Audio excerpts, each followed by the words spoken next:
What's up, everybody? It's your boy Ben Whitman here, back with another video to talk to you about a significant historical event. That's right, folks. The blizzard of 2010, folks. That's right. I don't know if you remember this biggest blizzard in history, folks, that actually caused a lot of airport delays and canceled flights for more days.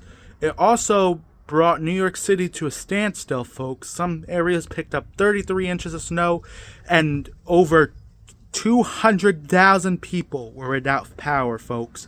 Wow, that's crazy, folks. This is Ben the Weatherman. Back to you. Coming live here in beautiful Rhode Island, New Jersey, and have a nice day.